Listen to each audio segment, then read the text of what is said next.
Country continues to see a decline in the number of healthcare providers. Nebraska's rural communities are feeling the effects.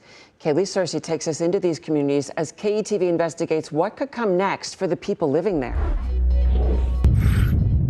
The clock is ticking for rural health care, but with a decade of erosion on all services, maternity care is wearing away the fastest. We've seen a contraction of services, and in some cases, we've even seen the loss of hospitals as a result. With 93 counties across the state, only 63 have hospitals serving the rural population, a situation Jed Hansen, director of Nebraska Rural Health Association, calls dire. We're just going to continue to see an increase in adverse events for our expecting mothers.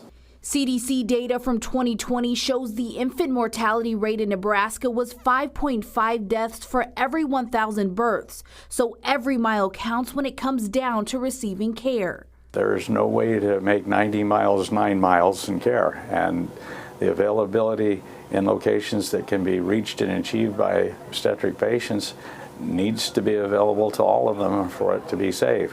Dr. Scott Green has served the West Point community for nearly 4 decades, delivering babies and becoming a pivotal family care physician in the region, from Norfolk and Fremont down to smaller tribal areas. People still appreciate having care provided by those that they're familiar with in a setting that they're comfortable with, and especially in maternity care. While Franciscan Healthcare continues to dedicate services to expectant mothers, it's a much different story for Falls City Community Medical Center. Yeah, in November of 2019, we stopped delivering babies. But keeping physicians like Dr. Justin Westengard to provide prenatal care.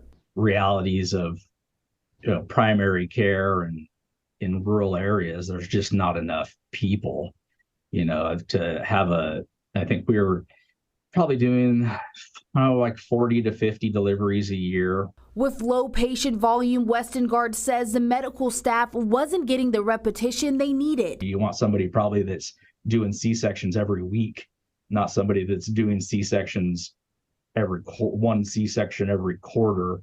Falls City CEO Ryan Larson says it wasn't an easy decision after delivering babies for more than 100 years, but it was the safest for the hospital and the moms. What it would take to add another general surgeon without the surgical volume just to provide the C-section coverage and some of the anesthesia and maybe back up, get another obstetric doctor. I think adding that up, now that was going to be another $1 million a year of subsidy. There's a lot of cost pressures associated with it. Hansen says there's a business component to maternity health care, especially once you factor in private and Medicaid insurance. Potential downfalls with Medicaid dollars is that oftentimes your reimbursement for that patient care doesn't match the true cost that you see, making it potentially unaffordable for a critical access hospital or a clinical group to be able to continue care.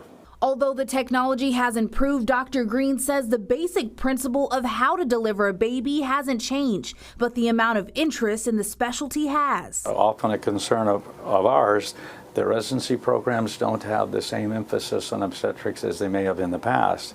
A culmination of challenges leading to a widespread drought. Moms should not have to live 4 hours, 6 hours away from the nearest service. Kaylee Searcy, KTV, Newswatch 7.